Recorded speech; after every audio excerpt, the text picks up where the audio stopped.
Welcome back, everyone, to where we are, episode 5 of the Coffee and Chaos podcast with myself and Baron here. Obviously, we are loaded up. Are you good, Baron? You ready to rumble? I'm good. I'm ready to rumble. All right, so the big Let's one rock and here, roll. we've got a bunch of questions. Well, we've got 10 key areas we're going to go through. And basically, obviously, we've got the patch notes for point 3 that's come out. And Baron, what are your feelings so far before we get into the meat and bones of this one? Yeah, so I'm trying to as I usually do, I'm shaking the rust off. I've been focused so much on POE1, so I'm just kind of crack my neck, shake it off, try to get my mindset back into POE2. And yeah, overall feel before we dive into the specifics, feel is good. Obviously, we are both fair individuals. There's going to be stuff that we say that we're not as much fans of. I'm going to have plenty, but if you ask me my overall, I like where we're going with this. I like several of the big QOL changes we're going to talk about. How about you? Yeah, I'm of the same mind. The biggest thing that I look at is a lot of the criticisms and critique that were fairly provided by a lot of the older players at the very start in point one and even during point two. Um, those were the things that were taken into consideration. Like one example is just down to map mods, for example. You know that they're reverting the map mod system down to Path of Exile 1 system.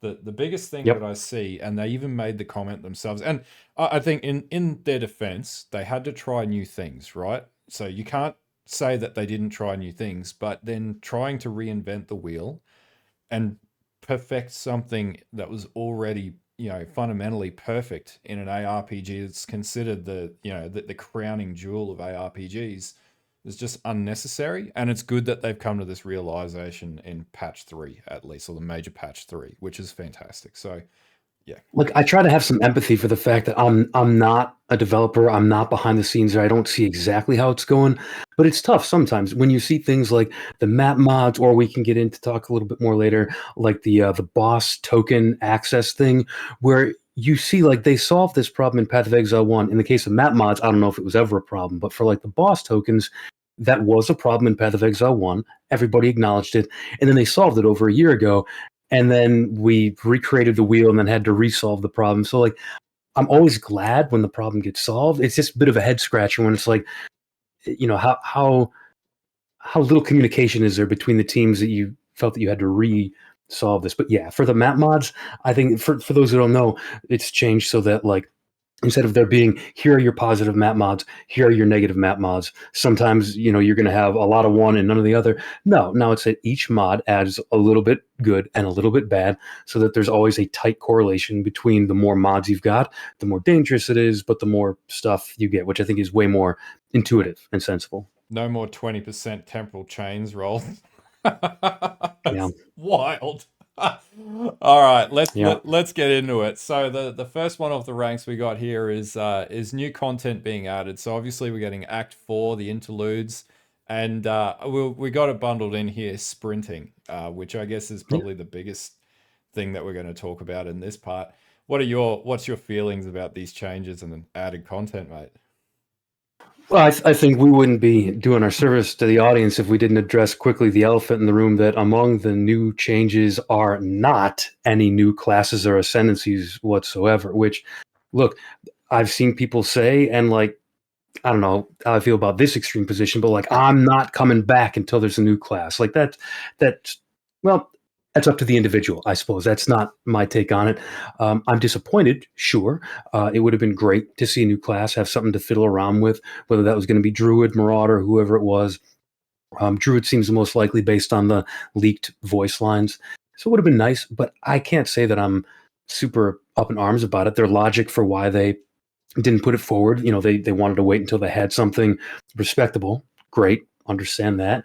And like we got a lot of stuff that is good. So like sprinting, obviously, I've said, theoretically, if they implement it right, blasphemy here, but that could theoretically be an even better system than the Quicksilver system, which, like, if you really, as a Path of Exile 1 player, step back and ask yourself how you feel about it, pre-Mage Blood, you've got that unfortunate feel that happens if you run out of monsters to kill and you've got to traverse from one end of the map to the other. You do run out of charges, and like this could theoretically be even better.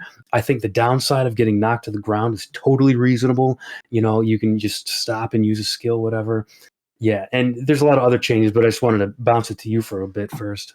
Yeah, so the sprinting one's a really interesting one because they just ripped that straight out of Diablo 2, except for the stamina. Yeah, I find like, you know, that they're really like anchored on the use of this dodge roll stuff, right?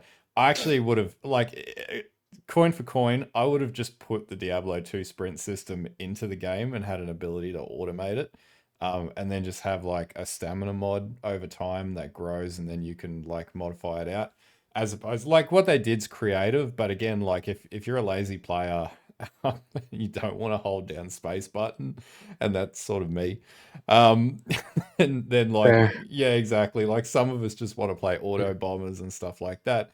You're still sort of at the mercy of it, but I know why they did it, right? So it would have been nice to have the D2 system. It sort of just doesn't feel like it's, yeah, That's funny. I'm completely the opposite on that. That's really really, funny. Like to me, the holding of the one extra button, even though I am Mister Anti Combo gameplay, right? That's been like all I'm saying.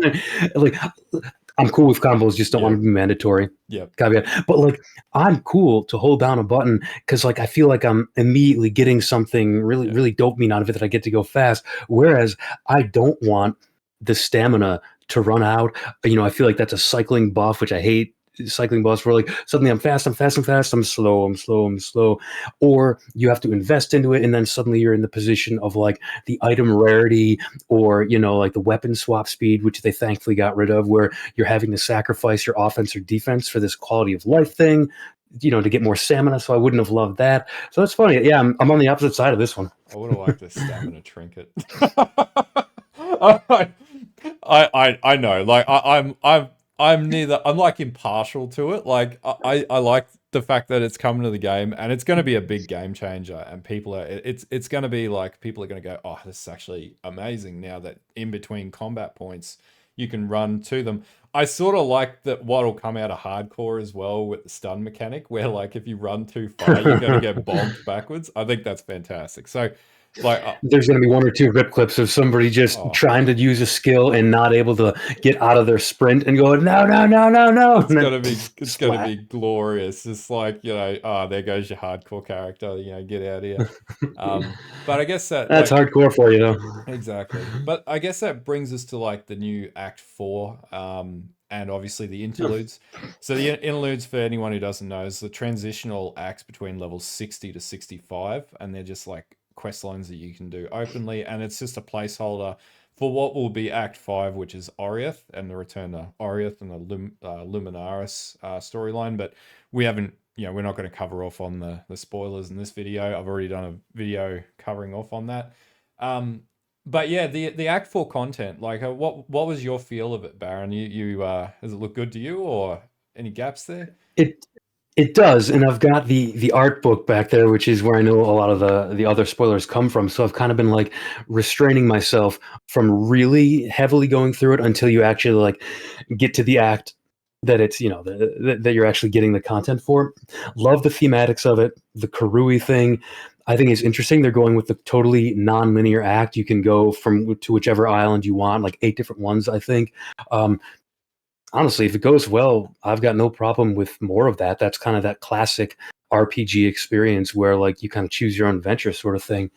Um, here's my thing. I'm betting that they wanted Toda to come out with this for, you know, for theming reasons, for Yeah. the fact that acts 2 and 3 had their own you know, ascendancy mechanics, and you know, just to smoothly roll into act 4 where you've got the Toda associated with a trial of the ancestors was always a Karui affiliated mechanic. It just felt like they wanted that to be ready for this, and even though they haven't, I haven't seen them say anything about this, it feels like they had to kind of quietly rein that back in. But There was a thing that they said in the Q&A about this. So there's the zone or the oh, did area. they? Yeah, so there's the area that they have that was teed up to be the halls of the dead, the entrance to the halls of the dead.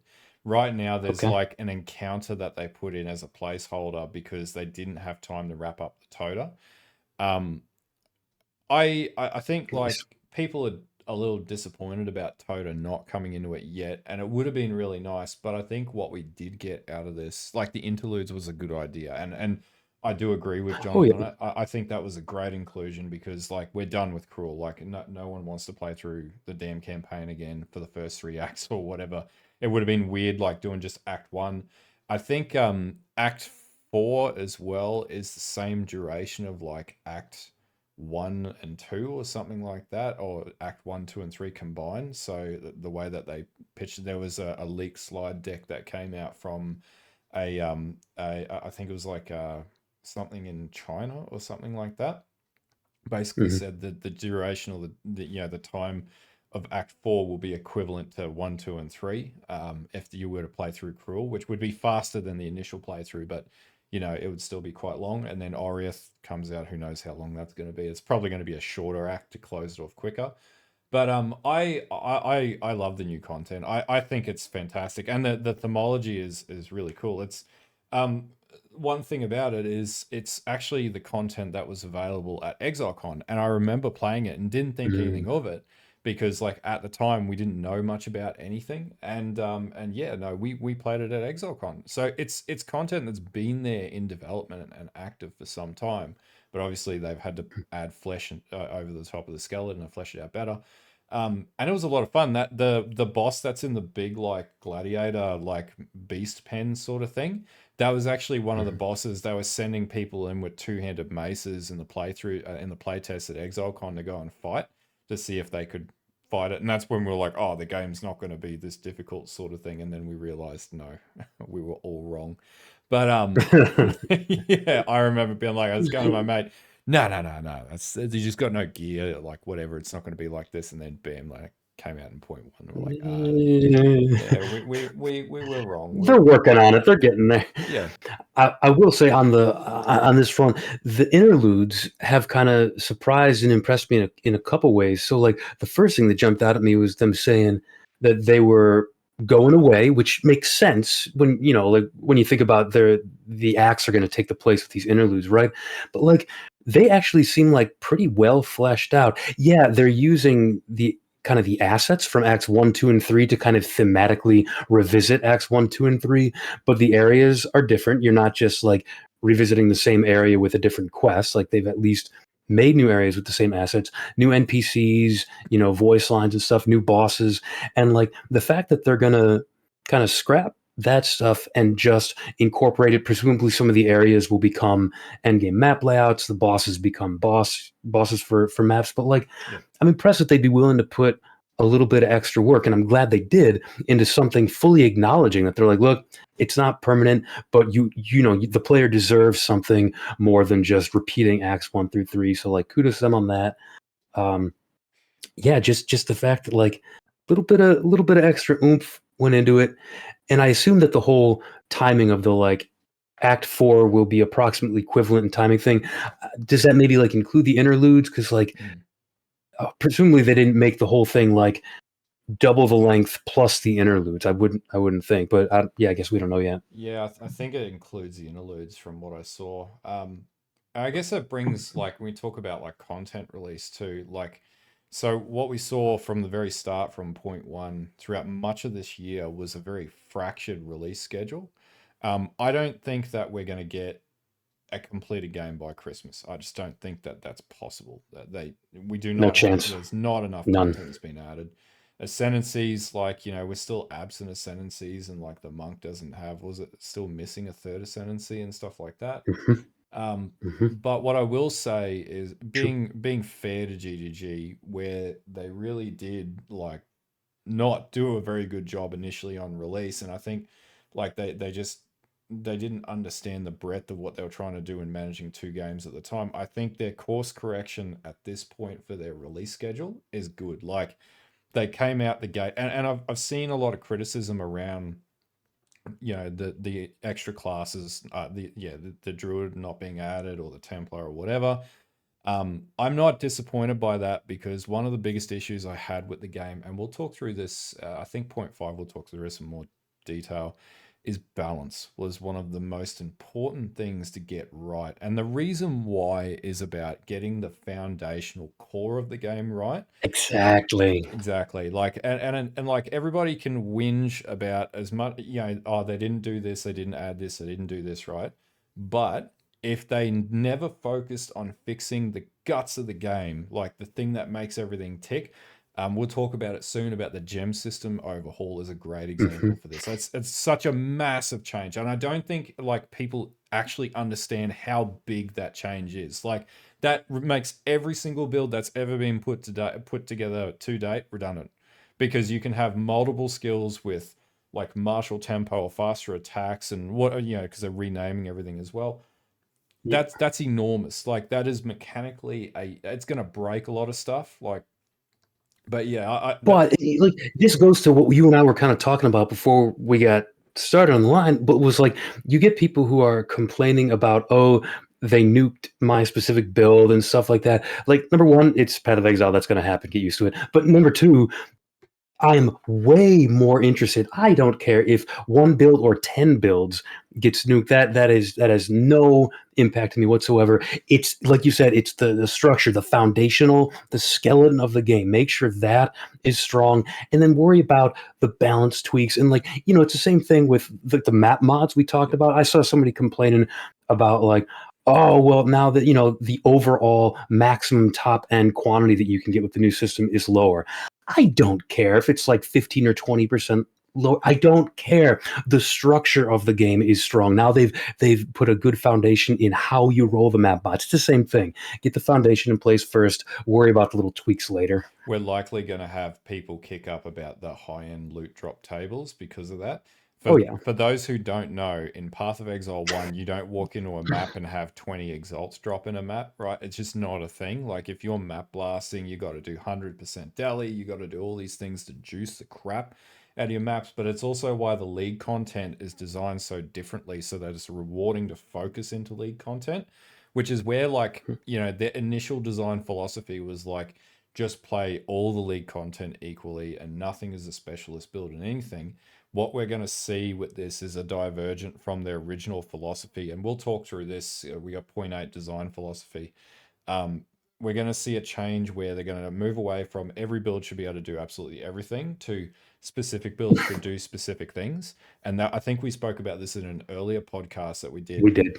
Yep. It needs to go that way, because then the rewards come from, look at the trading changes is absolutely huge. But the reward comes in from focusing into that content and being a master of that content. Like, I think you're a Blight fan. I'm a Delve Among fan. others. Yeah, Yeah. exactly. Um, that needs to happen, and like you look at just the inclusion of Abyss, right? It's a very targeted piece of content with, and I can't believe I was right about veiled mods. By the way, I called that in my video. I was like, Did I you was really? I was on That's page, and hilarious. the second I heard Cooler Mac, I was like, that's veiled mods. Like that content is veiled mods. Oh, Yeah, that's a great correlation. That's yeah, a great catch. Of course. yeah. We're going to learn the lore of how Syndicate came to get the veiled mods from the Cooler Mac. abyssal. Ah, that's cute. It's Stolen. cute. The keyword in the Cooler Mac item is stolen power, right? Power that has been Nice. stolen. That's failed mods or desecrated mods now. That's what they call them. But like, Whatever, same thing. yeah, the lore in PoE1 is giving away the content in PoE2. If you pay close attention to the flavor text, they're Love that. designing PoE2 from the flavor text in PoE1.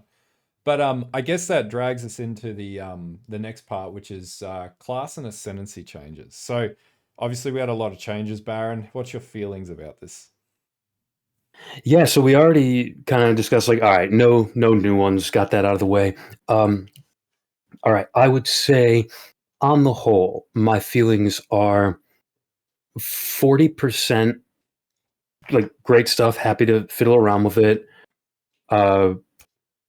40% like meh, like okay, fair, and then 20% like there's a few things that I'm like Acolyte of Chayula. I want Acolyte of Chayula to be good so much. Like thematically, it's cool. They're trying to do something different with it, and I just look. you don't want to judge too harshly until you get to play test, but numerically and based on what we've seen from Acolyte before, I'm just not convinced that this nice long chunk of patch notes, when I got to the Acolyte chunk, as I was reading, I was like, all right, here we go. Nice long chunk. What are they doing? As I'm reading, I'm like, no, I don't know. Like, I don't think the darkness mechanic is there. I think that the change they made to lucid dreaming is a total lateral move and doesn't make it better. They took away the damage as extra chaos stuff, so that's not great. What was the other one I was pretty unimpressed with? Like the Chronomancer. Stormweaver the Chronomancer, the Quicksand Hourglass. Like, you've swapped out one cycling buff for another. I don't care. Like, that does nothing for me. But like, that might, for me, be it on the stuff like, look, Smith of Kitava takes a little bit of a nerf. Everybody was playing Smith of Kitava. Like, I know you were. it's Like, it, be fair. That was deserved, right? it's gone from 5% to 3%. Like, nobody's going to care, because if you have a look too, like, number one, they changed a lot of the interactions, but they actually increased the socketables from 2% to 3% for life. So like, you're going to get more life that's available to you, so it's not going to matter or change. And the armor changes, and obviously the big one here is like, oh, are the armor changes significant enough? We won't know until we actually play armor builds to figure out whether or not that modifier is actually more credible than what it was previously, which is the And for those who don't know what we're talking about there's new sources of this modifier that previously existed in small amounts, where you cause your armor to apply in certain percentages to the elemental damage. yep. And does that help left side of the tree, strength side builds, or, as some of us suspect, will the armor's innate calculation numbers and helpfulness against high end, top end physical damage are still a little weak? Is that going to limit armor? And so I don't know. Yeah, it's up for discussion at the moment, right? So until we actually get the game, we're not going to really know. Like, block has been strengthened by a significant amount, so they've reduced.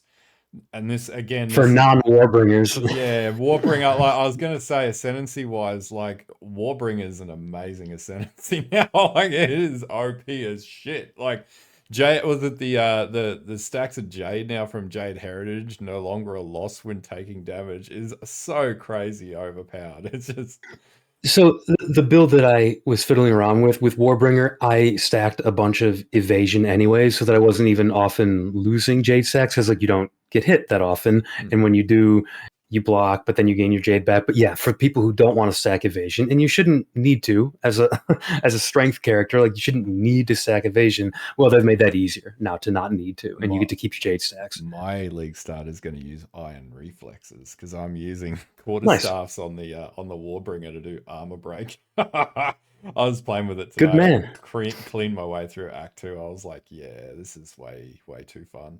Um, You know, the other change that benefits Warbringer is not even in their patch notes; it's elsewhere. It's the how the change to Guard is going to work. yeah, Because Jade, you could previously, the most recent version of Jade, this is the kind of new version. You would consume it and you get Guard, so it's like a kind of a ward type thing over on top of your life. But they changed it; they buffed it so that now, if you would get a new source of this Guard resource that would have been lower than what you currently have, mm, it no longer replaces it like it would have. That's a great change. Instead, based on how much you would have gotten of this Guard, it adds a certain amount of time limit to your current Guard. So, yeah, it's not adding the amount of Guard, but at least you're getting a little more time. So I think it's a yeah. buff. It's good to see Warbringer like get some attention, because it was like, I think it was one of the least played ascendancies, and now it's going to pretty much be abused to all hell. Um, Other Hope things so. like Gemling looks pretty good. Like, Gemling's changes are not negative to any. I think they're rather like they had to adjust for the fact that it was the only one that could use multiple, and like, Exactly. some of the things that they've done with the ascendancies are just super weird. Like, that was one of them. Like, you could use two of the same, like, was it skill or support gems? Sorry. Support Um, gems. Yeah. like, why build that into an incentive? Like, why would you incentivize that gameplay knowing how limiting it is? It's just a progression limiting move overall. So it's, we'll get to the Yeah. gem system soon, but Gemini was the first thing I thought of when they went through in their like broad overview when they were Yeah, saying like, oh, you can use more than one support now. Immediately, I'm like, all right, well, they've clearly replaced the Gemling's ascendancy point that could do that with something else. yeah. I think the one they replaced it with is fine, I guess. Like I didn't look at that and have a particular. I didn't get that fire in my belly to rush off the path of building and be like, how can I abuse this? So like, I think it's fine. It's not amazing. I think like what they put in was it just makes it like a jack of all trades. So like red hits against you have no critical damage bonus. It's actually pretty good. Yeah, Blue skills have less 30% less costs of cost, and yeah. green you 40% less movement penalty. Like I think those are all like pretty good changes depending on the Right. affinity. It They're really good. The only one that makes me think like I could abuse this is the blue one. Like if you've got something with a really high cost and you need a way of really getting that down, a less cost multiplier could go a long way. well But I will say the way it's worded here, it says for each color of socket of gems that is the most numerous, gain the following. So it seems like it's kind of like a rational doctrine from PoE1 situation yeah. where if you could balance all three, then you could get all three bonuses. I think that's my read of it, anyways. Yeah, exactly. I think like as an overall, it's just going to make it like the ultimate jack of all trade build. So you're going to be able to play anything on it, and because it's got other really good ascendancy points in it to do like gem levels and stuff like that, it's just pure power built into that ascendancy. At the end of the day, like it's going to be like, do I run it with the main because of where it is on the tree, or do I just run it with the Right. gemling because it can just do it? I think that's good. Right. Like it does create player agency, and it does create a situation where you could play spells on this class or minions, and there's access to minion nodes and things like that, or companion nodes. So I'm interested to see what people do with it. Like obviously I'm going to be playing the Warbringer this time around, and then I was potentially looking at like I'm Invoker just doesn't look like they really did anything to Invoker to actually like make it less powerful. It just looks like the same ascendancy with a No, they added hollow palm technique, which plays into the same strengths because they're incentivizing you to stack evasion and energy shield. Oops, which ascendancy already incentivizes you to stack evasion and energy shield? It's Invoker. hollow palm technique is going to be ridiculous. Like I already looked at it. I think I got it on the list of builds I want to try, which is Ice Strike hollow palm technique. Like, why wouldn't I Sure. Oh want to yeah. play Frost Fist and punch stuff and blow screens up? Like, what? Who would not want to do that? That is obviously what everybody is going to do. I think it's. I think it is good though. They're taking like the cluster jewels from POE. So all those things that they've added, even down to like that they've put in like was it the oh, did the chaos one, the chaos ignite one? I can't remember what. Black Flame. Yeah, Black Flame. They've just I knew you'd basically. like that one. You love Black I Flame. love Black Flame. Flame was like one of my favorite builds of all time that I did in PoE1. Yeah, man. But like they're basically taking like unique attributes from items now and just baking it into the tree. And I don't think that's a bad thing. Like I think it's cool. I wish they would have like the option to do either or. So like you could get a cluster jewel and put it in and get the skills. So like for example, like I really want to play hollow palm technique on the warrior and run a fire fist and just have like look like I'm out of Street Fighter in Path of Exile would be friggin' awesome. Um, I'm gonna obviously try that, but it would be easier if it was less travel on the tree because it's very far away. But Yeah. then you go to unarmed nodes and all that sort of stuff. But I think And then you've got the whole quarterstaff only thing, but there are fire skills on quarter. You can figure that out. oh yeah, I'm doing it at the moment. You just literally run like was it wind, whatever it is, and it works amazingly with armor break. So but yeah. But Oh I yeah. guess that takes us to the next point. Yeah, we should. I'll just close by saying like I don't want to go through the whole thing because we got to move. But like the Yeah. tactician, I spent so much time working on the tactician last league, and then they give it a whole bunch of buffs and stuff, and I'm like, damn it, I need to work on other stuff, but I really want to go fiddle with all the new tactician stuff. Anyways, we can move on. Oh, Tactician looks awesome. But everybody's going on about Deadeye right now. It's like Deadeye is going to be I OP. know, I saw that. Deadeye's always OP though. Like when's it not going to be OP? Yeah, we've talked about this. The Deadeye. What was the skill you brought up? The was it like ice shot or something that like those Yeah. players are built a little different. Like that's the same thing. Deadeye, like that's always out there. If I Oh, want it, like if I lightning ever want arrow. to go do that, it's Lightning lightning arrow, area. yeah, degenerate lightning arrow So players. I apologize to nobody for that comment. You're all degenerates. Oh, Anyways, it's geez. out there if we want it. We were going to go to Crafting. crafting updates. So the big two were the Essence Overhaul and the introduction of all those kind of upper tier currency that modify or that add mods to items. So what do you think? Look, I think the essence change is good. Obviously, having more things, yeah, who could fault that? It's basically just like giving more power through the campaign. I think that's really good. As long as we got essences that are available to us. It Right. does sort of beg the question is, are they going to reduce the drop tables and put more essences in? Then that's that you can't fully trust that they won't do that now after what happened in point two, but I guess we'll No. see. The big issue though I have here is the inclusion of the greater and perfect currencies. I Hmm. like I think we're probably on the same page with this one. Like if you're not going to put alterations in the game, right? Just put scours in, like cut it out. Like the, it's just crazy at this point. It's like I tell you, I predict this will happen in the next 2 to 3 patches, right? They will go now they're cluttering and then they'll add in all these new league currencies like they've already shown in the abyss content like new veiled modifiers or whatever they're called now. There's a currency that drops to get into the cooler mac encounter and all this stuff like that. The more currencies that they add in is just going to create bulk, and this happened in PoE1 as well, and then they ended up carving out currencies because it was just ridiculous. We're going to get to the point where they just realize, bugger it, let's just put scours in the game and call it a day. And it's just this like they're standing on business and just refuse to die on this hill over putting in alterations and scours. Um, Yeah, yeah, I know what it comes down to. They've said it, and I get it to an extent. They want to give weight and impact, and I'm not talking. Hey, I know people like to meme on like, oh, the weight. No, they want to make it an impactful experience to pick items up off the ground, and one way that they're trying to do that is by making bases impactful by making you start over anytime that your craft doesn't go your way.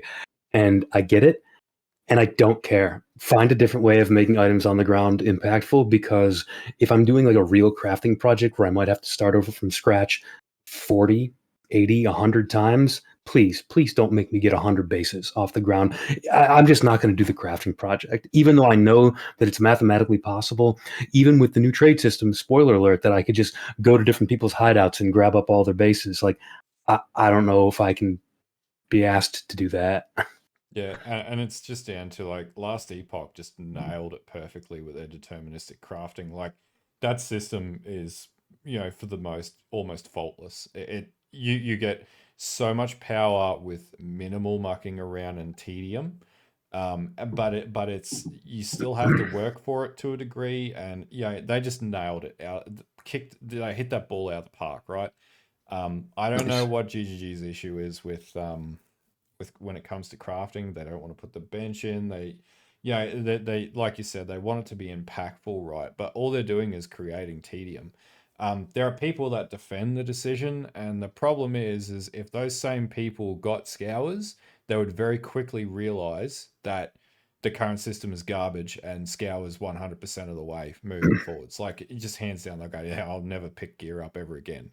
Because if they're basically banking on the new player base wanting that system, but they don't. But the new player base hasn't got anything to compare to, um, Right. and that's really the issue. So yeah, So let's see. Yeah, I think one thing I'll say, and we don't need to do a ton on crafting because I think this is pretty much where we're at, but like one thing that I like about both the essence change and those tiered exalts and transmutes and everything, like they add a little bit more direction and more like what like a stepwise nature to the crafting where like you don't feel as if every craft is all or nothing. That's what mm, everybody says about the last epoch system that they like, is that not every step of the crafting process is like, this could totally ruin my item. It's still not perfect, and one of the big flaws is that problem when you do eventually, ultimately, have to start over. So they're not there on that yet. But like, I like the idea of making it a little bit more stepwise. Like, all right, I get my magic mod in place, and then I use an essence to add this mod that I want, and then I use an upper level currency to like add a fourth mod, and you go like that. But Yeah. Yeah, I see what you're saying there. I look at it as more currency that we can make exalts on.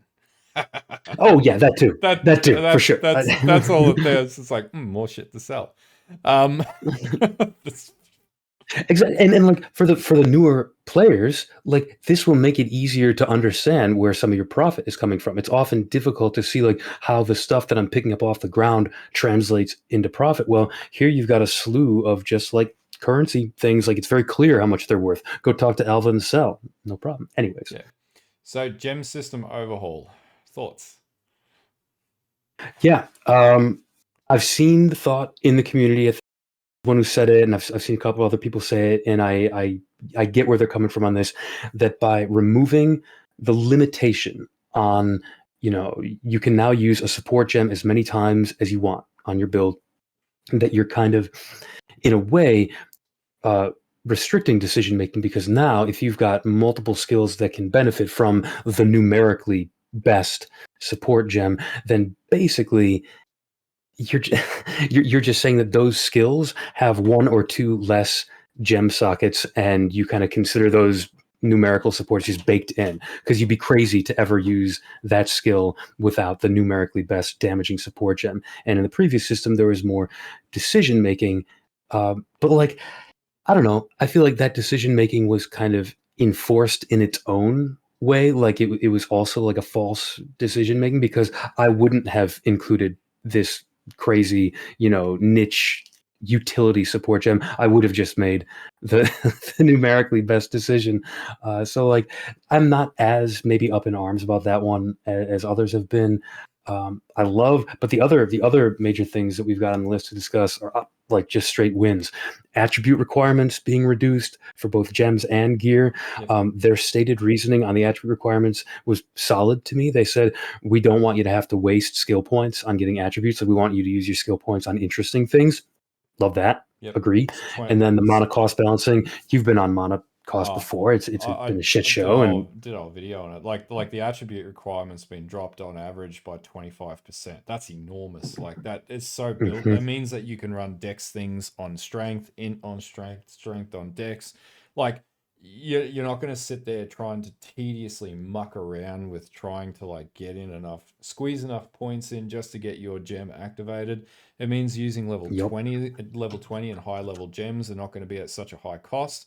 It also means you're pretty rarely going to be wasting rune sockets on like attributes, which was just stupid. right. Um, my, I am glad that that option existed, yeah, but I don't want to have to use it often. That should be a stopgap. it should be like an intermediate phase when you're balancing your build, but not in Yep, your end game build. And that's the problem. They built agreed. the game on scarcity, and that's why people are getting frustrated because the game was built on scarcity. And it comes back to the gem system, right? So while others have many opinions about it might be bad, it ultimately was a real future limiting decision for the game.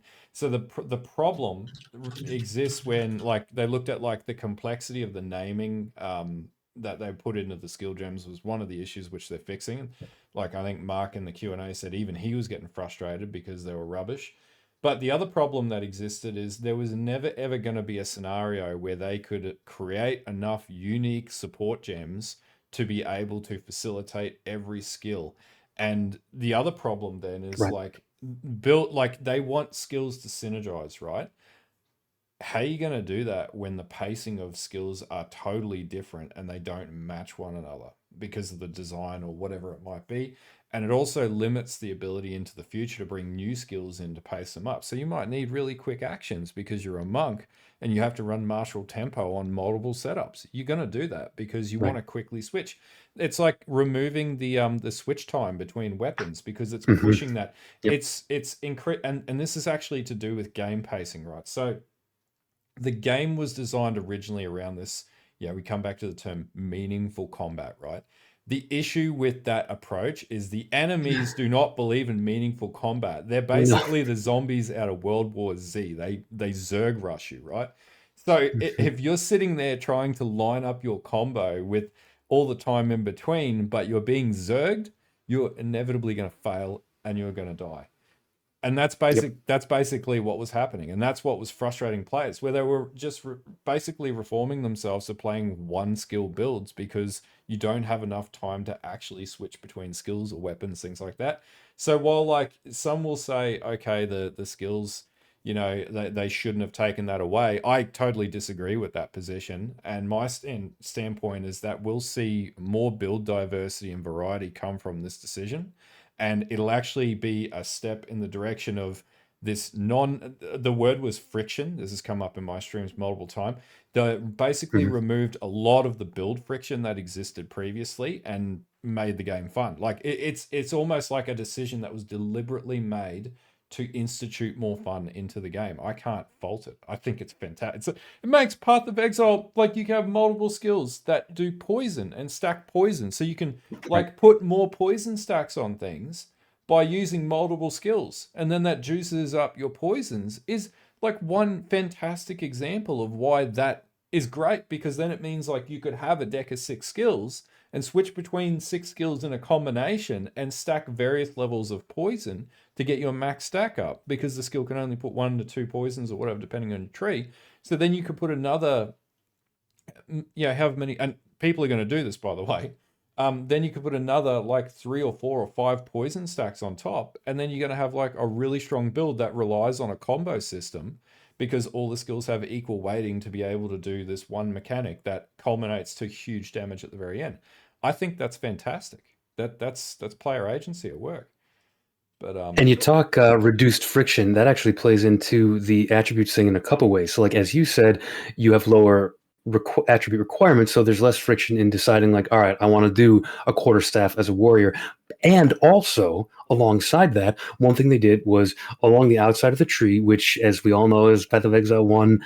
Veterans here, that the outside of the tree is always the most efficient way of getting around, like that outer highway, that outer loop. Well, they've removed an attribute point from each, in between classes, so that the outer loop is even shorter than before, because you don't need all those attributes anymore with the load requirements, meaning there's even less travel points, even fewer travel points needed to get to somewhere unusual. This was something that I was complaining about before launch that they're starting to address. So, like, kudos on that. it means Lower that friction. it means that you can put more into damage or defense depending on your affinity and really focus down on that, or enabling ailment or durations, things like that, and get like it's in the word action, right? Action Yeah. ARPG, right?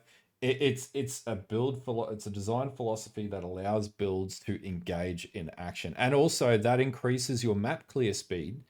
It's you. One would call it power creep. I don't even agree that it's power creep. It's getting the power level right at the very start point. So Right. like, you're gonna be able to attack more viciously, faster, harder. The game's going to be way more satisfying. Like, when you get like an enemy that comes up against you, you're going to be like, boom, boom, boom, boom. I'm thinking Frost Fist here, by the way, Baron. Wah, wah, Yes, you wah. are. And like, wah! And then you're just going and to be sitting there. It's going to be fun. Like, And all that is true. And my point on top of that was, in addition to the fact that you get more points to add to like the actual action of your build, is that by making the highway, so to speak, shorter to get to weirder stuff, you can have a witch that goes bottom left side. You can have a warrior who goes top right side, because it takes less to get there. So this is also reducing friction in the creativity, which is one of my favorite things about PoE, is making creative shit. I was about to say, I could have a Chronomancer that can run Hollow Palm, and I could have an Infernalist that could run Hollow Palm, and I could have what's another stupid thing that could run Hollow Palm. Basically, all avenues point to, Anything but a monk, huh? yeah, no, we don't play Hollow Palm on Monk because every other class No, is going to no. be able to play Hollow Palm. And I love that. I think that's the way it should be built, because I should be able to run stupid stuff that makes no That's why sense. I'm here. Exactly. That is why I'm here. What? Yeah, it's supposed to be about fun. It's like, you put a build guide up and it's like, oh yeah, my Chronomancer can freeze time and punch things in the face while time's frozen. It's like the guide Well, gut. well, Yeah, it's well, great. mine does twice as much damage. I don't care. It's not as cool. Exactly. But can it freeze everything and be able to punch it in the face in that time? It's like, Yeah, these are the things that make Path of Exile 1 fantastic. And it's very much, this is a step in the direction of, people always say, oh, stop comparing to Path of Exile 1, that's rubbish, rah, rah. The reality is that's Path of Exile overall, how Path of Exile works. And it's making Path of Exile 2 a actual Path of Exile game, not this friction game where it's like trying to because basically what all that GGG's found is there's no success met with trying to take the fun out of an action ARPG. And that was point two in a nutshell. It's why people were frustrated. It's why combat was lackluster, and everybody ended up just playing Lightning Spear and wanting to like blow And to holes give through. to be fair to them, to be fair and give them credit, I want to make sure we say like I don't believe that anybody behind the scenes like ha we will remove Yeah, the fun. This is uh, a difference of opinion on what constitutes fun, yeah, and they are learning what their audience feels about that. Is all I yeah, would say. Should we go to? But this would be a good transition to talk balance changes yeah. since Exactly. that's A huge part of it. something. What's your feels on the balance changes? Yeah, I mean, like a lot of the balance changes were just like number go up, so like that's fun. Let's see, what else do I feel about the balance? I think it was like a base 15%, was a 12 to 15% increase in damage on most skills or something like that was something that I remember At seeing. least I think they said it was even higher than that, but yeah, it was overall. How did they say it? Skill changes. The base damage scaling of all players' spell and secondary damage skills has been tweaked to scale better in the late game. Generally speaking, spells that do not have damage number changes called out below will have near identical base damage at low levels, roughly 5% more damage at gem level 20, and roughly 20% more gem level 30. So it's still incentivizing the get your max gem level thing, which is easier in this game. Like I look Um, at one example here, Bone Shatter, which you couldn't really play against bosses. Shockwave now is 100% more damage against unique enemies. Like, and they've done that a few places actually. exactly the accuracy, basically the removal of the need to stack accuracy on close quarter characters, the 100% hit chance for minions. Mate, Hmm. you like me have seen every single time they buff minions in any Path of Exile game. Every son of a bitch will run minions. I guarantee you, 90% of the league will be bloody minions now. But bloody brutes got buffed into the bloody oblivion. Those bastards are going to be running around destroying everything. It's going to be fantastic. Yep. Minions are somewhere on my, checklist of like what the hell might I league start. They've come up. I'm doing something with Infernalist with two companions. I don't know. Well, but it looks fun. It looks fun. What was the other thing I was gonna say about like general balance stuff? It'll come to me. You go ahead. Oh yeah, no. Look, I look, Oh, I remember. oh yeah, yeah. No, you say. What are we gonna hit me with it? We talk about like item balance. Like, so here's where, look, we've been talking about the good, the bad, such as it is. The nerfs are like the stuff they nerfed was the egregious stuff that needed to get taken away. The rake, stomping ground interaction, fair hit. Deepest tower, no offense, man, we all knew that was busted as shit. Needed a. The problem with Deepest Tower, and this is a really interesting one. Like I love the item because it fixed a massive problem, which is what we just addressed, which was the actual scaling of the gems. And we don't even know what the support gems look like. The tiered support system now. Oh, we should have talked about We that. didn't I'm talk so about into that. that. We should, so if we could, I mean, my big take on this is, look, when they first launched PoE2, there was this kind of illusion that there was supposed to be a support gem progression because they categorized them into these artificial tiers, 1, 2, and 3. But it's not like the numbers on tier 3 are like better in some way than tier 1. It's just the old Path of Exile 1 system where more complex stuff gets unlocked as you play through the campaign. It's not a numbers thing. So there was this illusion that you were getting progression, but you weren't. Now you are. Now you're getting support gem progression, another scaling vector for your damage. Love it. Do you want to know where they tested it though? They tested it on the Trathis bloody expansion for Path of Exile 1. I know you've been on that. I called this out. You did. They You did. tested it on the mercs. They literally did that. And we were wondering what that looked like. And then the Trathian gems out of Path of Exile 1, that's basically the 40 new gems that have been added. Basically they're a combination between the Trathian interactions and Awakened gems. That's what they are. Like they have unique Yeah. interactions that you get to a high tier level and then they do a totally different thing. I think it's like it's And the other thing is like you can have like brutality from like 1, 2, and 3, and then whatever else goes beyond that. But the beauty of that is then like, you've got this crazy, like you can progress and scale it. The other thing that we don't even know about is I don't think they said that you could quality them, and that would be another whole crazy thing if you I don't could. think they said it, but yeah, It could be because and the other thing would be, can you corrupt them?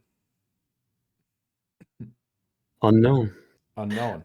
That's the thing, we don't One know. thing, one thing I'll say about the support gem tiering system, I'm going to make a little wacky metaphor here. What it occurs to me, it reminds me of, is in a way some blight towers, and here's why: because once you get to that second to top tier, you've been going up numerically for some of the examples they showed, and then to go to the highest level, like if you're going to that tier 4 blight tower, in a way it can be stronger, but it also changes the effect somewhat, and so you kind of have to make a choice. Like in Blight in PoE1, sometimes you leave your chilling towers at level 3 because you don't want them to lose that chilling effect for one reason or another.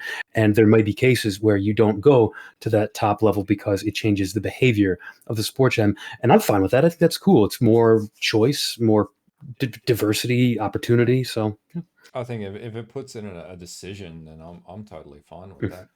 And yep. that sort of segues us into mapping and mods. And I think we've touched on this. Um, Yep. but like thoughts? I've pretty much said my piece on it, honestly. I think it's way more intuitive to have the difficulty directly tied to the quantity rather than it be like this weird system where you could try to game it and get more of the good mods and less of the bad. That makes sense. I don't care if the numbers are like not strictly as good. They can tweak that in a million ways, and I'm much more interested in the fundamentals. That's all, really. I look at a couple of things. Number one, it's going to increase map clear speed. And the second is it's going to reduce the substantial chance of one shots, which they said originally they weren't behind putting one shot mechanics back into Path of Exile 2. And then all we deal with is one shot mechanics predominantly. Walk me through why. Why will this help that? Do you think? Well, you're not going to have these egregious pen mods, for example. Like 20% elemental pen is ridiculous considering the weakness of defenses in Path of Exile 2 currently, right? So, like, That's a tier 17 mod in Path of Exile 1, and your it, defenses are even better there. exactly. Like you can be a god and then you're dealing with a T17 mod there and then it'll hurt you a little bit. But like in PoE2, you're just getting absolutely bodied. And that coupled with other really negative downside mods means that you're not going to want to run maps at a higher level of difficulty anyway, because if you hit one of those mods, that's your whole focus is trying to survive those mods. So you're basically going to go back to like running like 12%, 5 to 12% pen, things like that, and that's going to mean that your defenses, it's actually, if you think about it, right? So if you ran a white tier T15 map with a standard build, you'll clear it pretty easily in Path of Exile 2. Once you started adding those modifiers on, that would be the pacing of the game slowing right down. If those modifiers aren't as egregious and you're balanced in your build to a degree, right? And it's going to mean you don't have to have as crazy of a build to be able to Well progress rounded. T15. Exactly, which means then you can do the pinnacle content because you're going to be able to access that more efficiently, right? So it basically Mhm. means that they're enhancing your endgame progression without actually changing anything about the monsters or anything like that. They're simply just changing Fair. the modifiers that affect them externally, and I think that's really good. Like and that's We why, always tell new players get your build to a place where it's got well-rounded defenses. Don't yeah, put all your eggs in one basket. Get a bunch of different things. This is making that advice even better because you're not having like one or two damaging mods that are just super aggressive. You might have like 5 or 6 damaging mods, but they're all of a different type.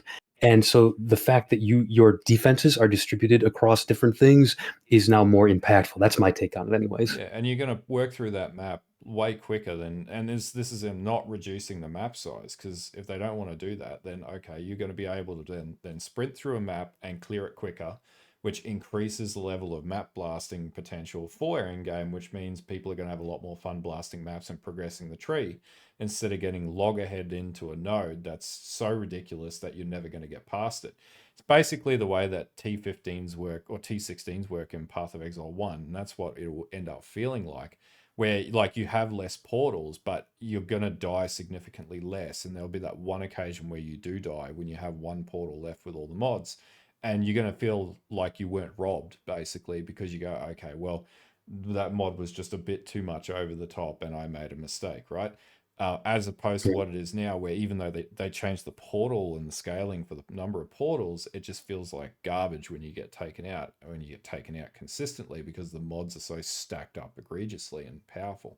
So I feel like we're gonna like basically endgame and the map progression system is gonna play more like Path of Exile 1 in the T16 areas.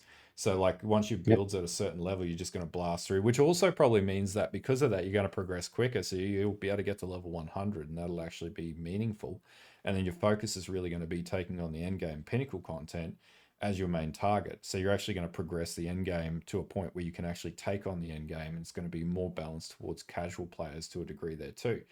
I think those are all really good changes from a balance standpoint. From a Nice. yeah, that's what I see from it. So it's like reducing the difficulty almost at the end of the day. Um, I'm with you. yeah, and that takes us to league mechanic. Were you an Abyss fan? I mean, you got to remember, Abyss, up until the recent introduction of some of the ways of, doing this crazy horde stuff in PoE1, Abyss was just kind of like the, and before that, there was the crazy Stygian Spire thing like a league or two ago.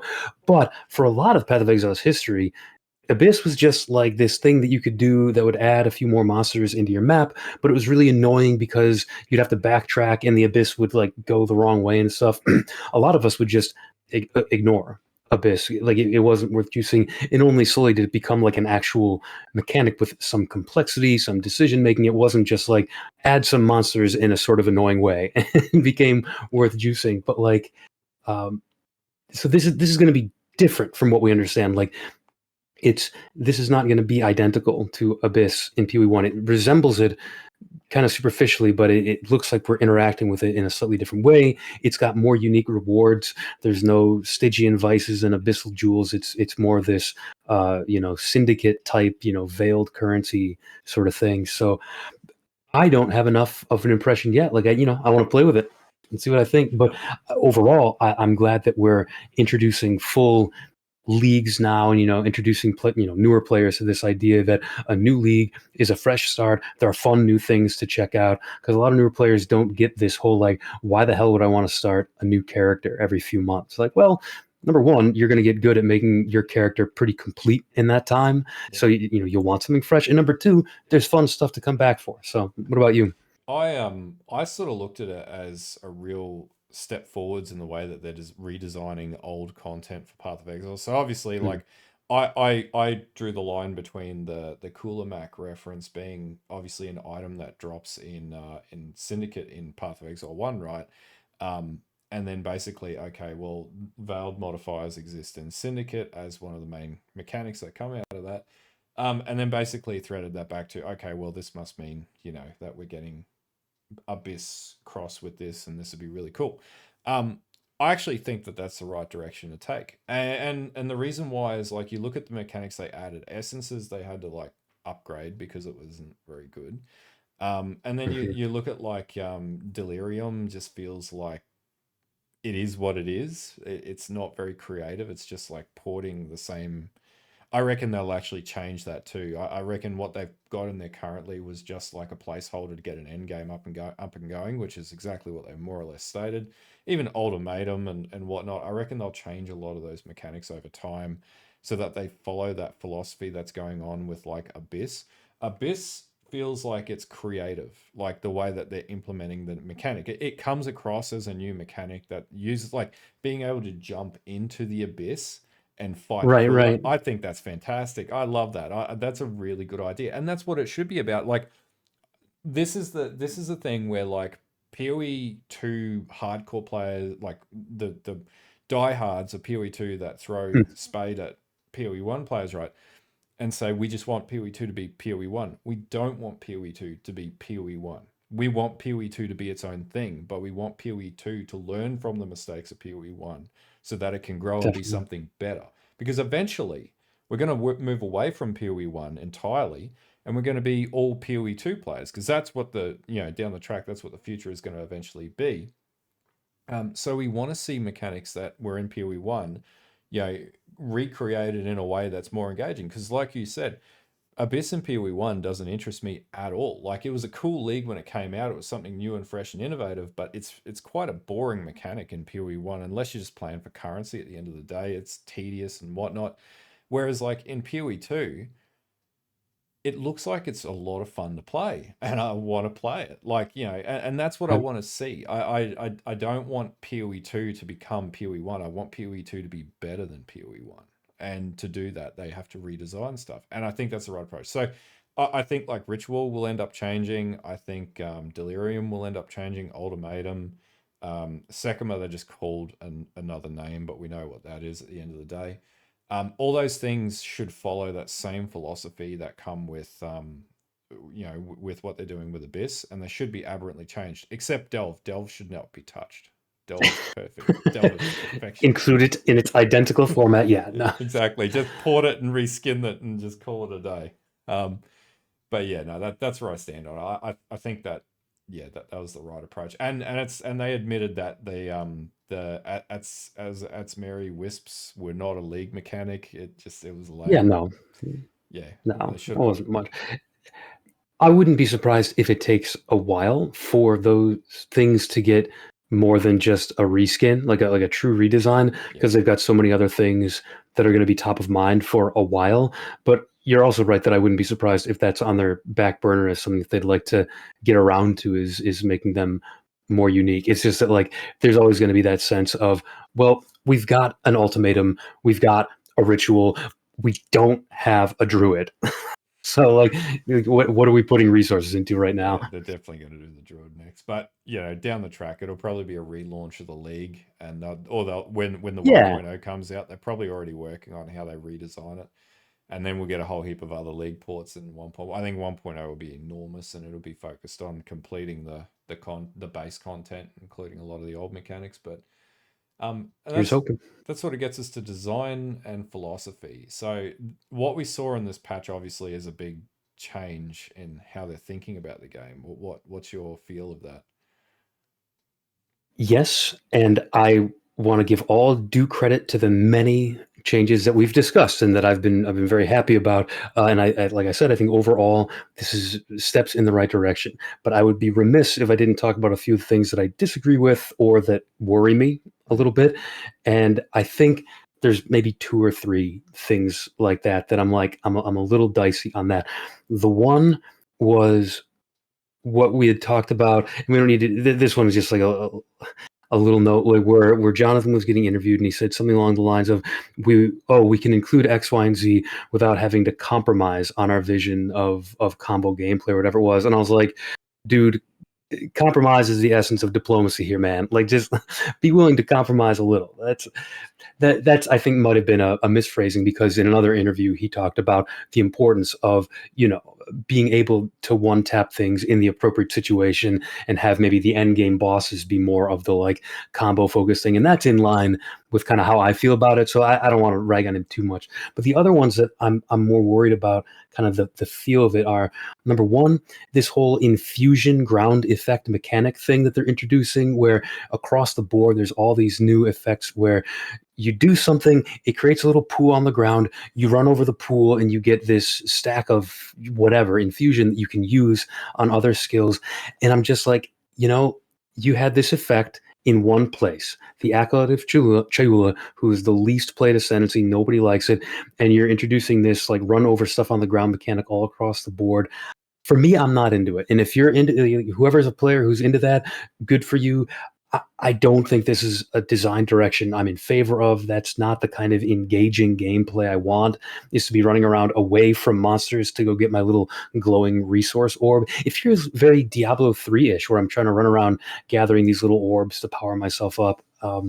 So yeah, not into that. I hope not a ton of design time or design space is being sacrificed. Like, I hope that they're not taking away other potential good things in favor of this. Like, somebody asked me, oh, are you doing an arc Ignite build, because that's like the thing that people know me for, is my Arc Ignite thing, because they've changed Arc, to be a projectile, and all this stuff. And I'm like, maybe, but you'd have to do it as an infusion based skill, because that's where it's getting its power from now. And I'm like, that just holds little appeal for me personally.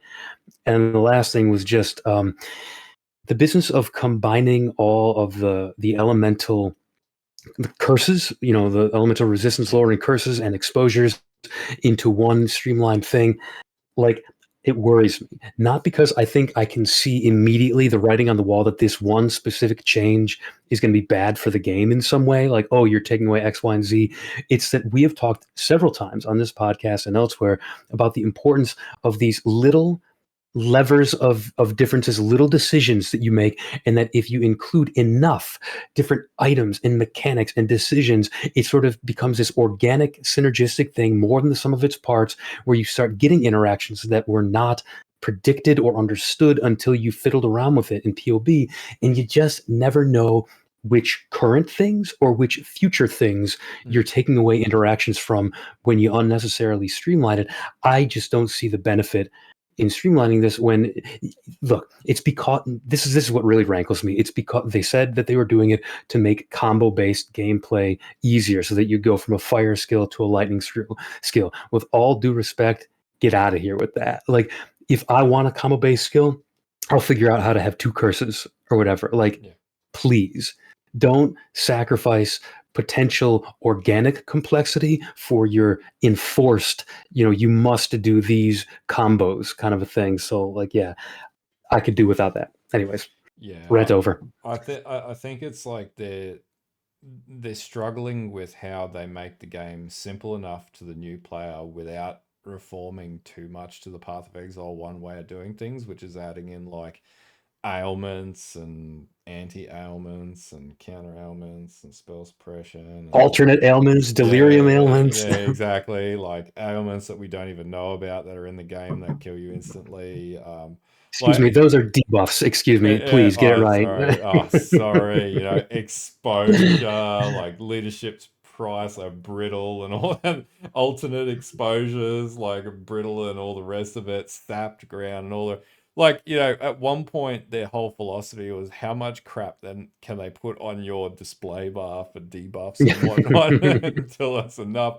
How many things do you need to mitigate? And now they're like, just went, oh no, you don't need to mitigate anything, don't worry about it. You just automatically stack flammability and all that. And we just combine it all in one thing and call it a day. It's just a melting pot of whatever is going on. Um, I don't know how I feel about it. Like, there was a point when, like, I would have probably been like, hey, that's fantastic, less crap to deal with. But it does take away the uniqueness of builds when you just like chuck it all into one. That being said, like, maybe the focus is on about getting skills to work. And it just certainly is one of the things that stopped certain skills or a lot of skills from excelling in Path of Exile 1 without stupid, like, currency spend and mechanics and gear and stuff like that, which is one of the barriers to entry, I guess, in Path of Exile 1. From a build creation standpoint, like, it does make things easier, but how much easier, that's another question. As far as the remnant pickups, like you, I'm never going to play that. Like, that's just not my play style. I don't, No. and it'll be cool for a little bit until people are like, this is just like whatever. But it's like, yeah, it's like the Grim Feast scenario. It was the same deal. Like, walk over the Grim Feast, stack up defense, and that was like point one. Everyone was running Grim Feast. So I hate that I'm about to do this, but that's the reintroduced Grim Feast is actually like the one version of this mechanic that I think is kind of cool, because the reintroduced one, instead of being this like mandatory thing to get your energy shield up that you have to do, it's that if you've got permanent minions and they're all dead and you're in like a shit show scenario, you can walk over these remnants to get them to revive faster. But that introduces other types of agency, and you want to keep your minions alive, but this is your oh shit button. If you, anyways, Yeah. I'm sorry, didn't mean to interrupt, but like, it's No, the one thing where I actually think it's actually kind of okay. minion players are gonna love it too because all they're gonna be running are Yeah, minions. exactly. But yeah, like it's interesting that like what we're seeing now is where PoE like GGG is deciding now what game they want to make, and it's very clear that it's definitely like I call it PoE 1.5. because that's where we're going that direction, right? And we knew we had to go that direction. It's not Dark Souls. They acknowledge it's not Dark Souls. They realize the player base en masse in point two was not happy with that approach. And I come back to, like, there was an interview that Jonathan did where he admitted with point two that they were listening to the wrong feedback because there was so much feedback. The problem is people who were like getting behind point one, patch point one, saying it was the best game ever made, right? They were listening to that feedback. That wasn't the feedback from the players that were going to stick around long term. That was the feedback from the flavor of the month players, right? Saying it's amazing and it's a whole One and Dark Souls. done. Yeah. Yep. And then basically what happened in point two was the reality kicked in. You have to redo the campaign multiple times. You have to do different builds every league, and it resets every 4 months, right? And now the, Yep. the the one and done players left, and now you're left with the Yep. people from the new players that have come in to PoE two and never played PoE one, and the PoE one community, which inevitably is the PoE two community, right? That was who was intended to be the community as the overall for many years. And then what came of that was the mass exodus of players that may arguably never return to the game. I am interested to see, off of all these changes, how many people will come back, and I hope a lot of people do come back because the changes they're making, despite some are questionable here or there, I think they are good. It's Yes. interesting to see so many people negative about the changes because I don't actually understand. Like, there are negative elements of the changes, but the overall Sure. message behind them is good.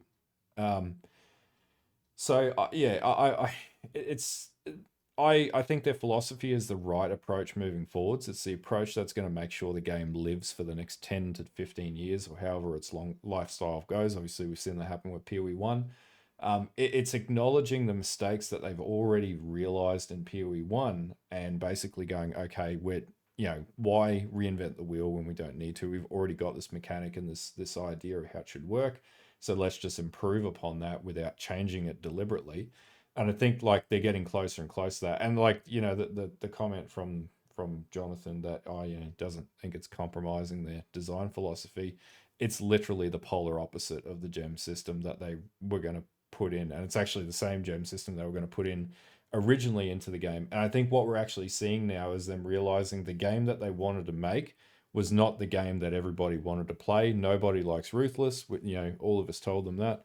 And beyond that point, what they're now reverting back to is they're going back to the original, like, promo footage that they originally advertised the game as. I feel like they're slowly going backwards in that direction, and I'm really happy with that because that's the PoE 2 that we were all sold on, that was the game that was coming, and that's what we're getting.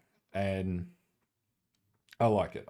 I think that's where the future is. And, like, I think I said in a video the last few days that I put up, that if this is the current direction, then easily PoE2 will eventually become the main game covered on my channel.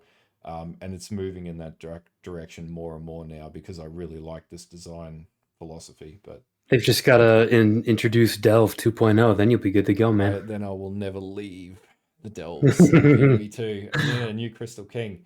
The Jorgen yearns for the mines. All right. Exactly. And I think we touched a bit on the point nine around this design choices reflecting or diverging from Path of Exile 1. It's kind of been woven in so far. Yeah, I think, like the we come back to, again, just to reiterate to anyone who's watching this and going, "Oh, these guys are just like PoE1 glazers." We want PoE2 to be different from PoE1, but we want PoE2 to learn from PoE1's mistakes and not change it entirely, but come up with better approaches that are more current and innovative. Um, that's really what most PoE1 players will make a very similar comment. Not all. There are some people that are like, the Inquisition in Warhammer about it. There's a certain bad faith argument of like, what exactly is it that you want me to agree that PoE 2 should change from PoE 1? Because I could make you a laundry list of the things that are different between the games that I'm thrilled with in PoE 2. Tons of the classes and mechanics and the companions and all, like, too much stuff to even list here. But like, there's some elements of what make a Path of Exile game, in my opinion, a Path of Exile game Meta gems. There's another, but like there's some things like about the combat and the gameplay and the character progression that I think need to draw from Path of Exile 1 because that's the successful underlying formula, the structure of the game. And like if they want to do different things with the game mechanics and stuff and introduce this like flammability debuff that is a precursor to ignite and stuff, like I'm all for that. Like there's if they want to do different league mechanics, I'm all for that. But there's certain things that I think need to be shared because they're simply good game design decisions. Exactly. It's the old adage of don't forget where you came from, right? And Yeah. this is that exact example. And I guess like this is coming into point 10 that we have here, which is community and player Mhm. focus. Um, and I think that's where a lot of this is coming in. Like for a very long time, they were really focused on this is our vision, right? This is GGG's the vision. We never did that episode.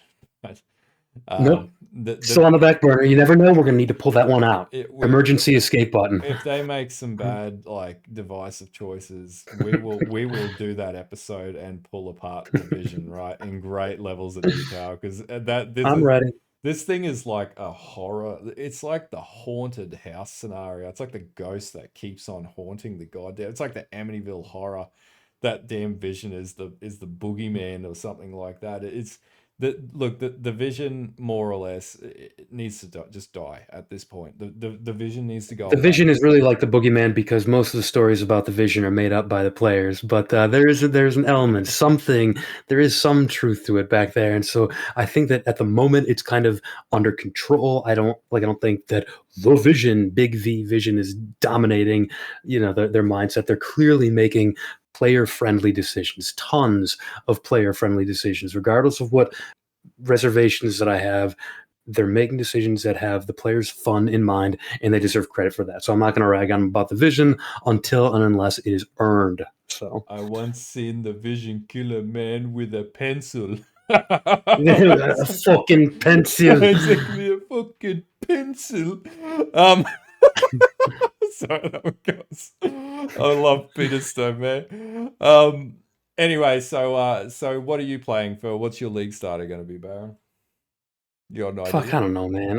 Like, I'm still listen. I've been focusing so much on getting out some videos and just like life stuff. Like I've been POBing a few things. I haven't settled anything yet. I subscribe to the long tradition in Path of Exile of thinking that I'm down to like my top 3 league starters the day before league start, and then like throwing everything up in the air and doing something totally different when the time comes. So like I've thought about a companion infernalist. I've thought about a lich with using like some kind of channeling skill, except it would probably have to be Bone Storm because they took away all the other channeling skill like Flame Blast and Incinerate and stuff you can't use by themselves. I've thought about an Invoker, obviously, doing some kind of Hollow Palm thing. Thought about a Pathfinder. I don't know. I've loaded up a ton of POBs. What about you? You've settled on something. I was originally going to do Artie Ballista on the Smith, and then I tested it. It works really well. I don't know how it scale. The scaling on the weapon now is a bit questionable, and I don't know if it's going to Mhm. be better. I think it would still be very strong. Maybe not as strong as what it was previously, or maybe it could be stronger. Not sure. We're going to have to test it. And then I was sort of like, well, I want to do the hammer throw and the Warcry explode, and I still want to do that and run armor break into ignite because now there is the ability to link ignite and armor break together. But then this afternoon, I was just like randomly testing running staves on a Warbringer, and what I found is Wind Blast with armor break is very powerful, and so I think I'm going to go with that. And I'm just cheesing through the game right now.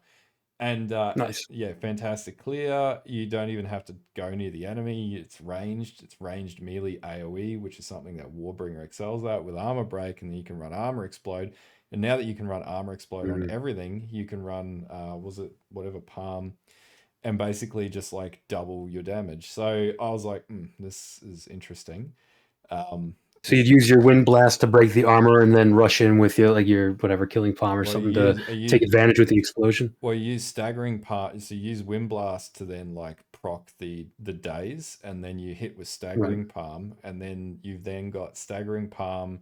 If you can have armor break on the staggering palm and on the wind blast, then you've got double armor break, and it just blows And then if entire you're a packs up. Warbringer, you're getting a bunch of innate armor break. Like most shit is not going to survive the first hit, Yep. And ideally. then you've But got Jade armor as well, which means love you that. don't need to worry about having a shield. And all your points on block, you could just put a stave in that has block, and you're right next to all the block points too. So you could get 75, well, 50% block, with the stave, and then Jade armor and all the rest of it, and armor break, and you could just be an absolute god. So, and then run war cries on top of that, just for even more volatility.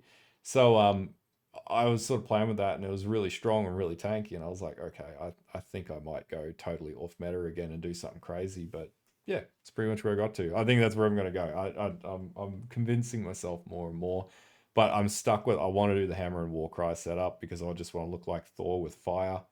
And then I know it looks cool. it's just so cool. And the other one is obviously Hollow Palm, but I want to do a Fire Fist Hollow Palm on the Warrior. Maybe the Infernalist could be really good.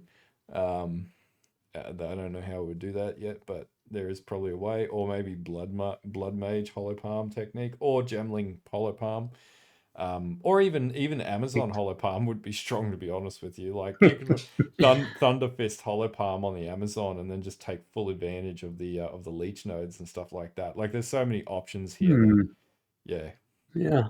yeah, you got the Jesus flowing there, eh? And like I want to go back to tactician, even though I played around with it a lot last time. I still want to play a Titan at some point. Like I don't know, haven't even done a Smithic Atavi yet. Like there's so many things that I could league start. That's the problem. The problem is not a lack of good options. And the best thing is because of the support gem changes and the overall mana changes, attribute changes, it's all doable now, or that Yeah, at least at this stage, until otherwise proven, it's there all is no doable. official meta yet. I mean, you No. experiment with what you want to. The damage numbers have gone up, and nobody knows exactly what's best yet. So have some fun. I want to do Fangs of Frost, and I think it's going to be doable this time. So, Fangs of Frost Invoker could be really cool as well.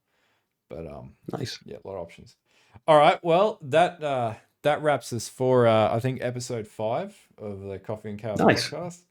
I hope you had fun, Baron. I did. Always, I love these every time. I do too. They're always good. Anyway, guys, we'll see you guys next time, and don't forget to like and sub to Baron's channel and to mine. And yeah, we'll see you in the next video.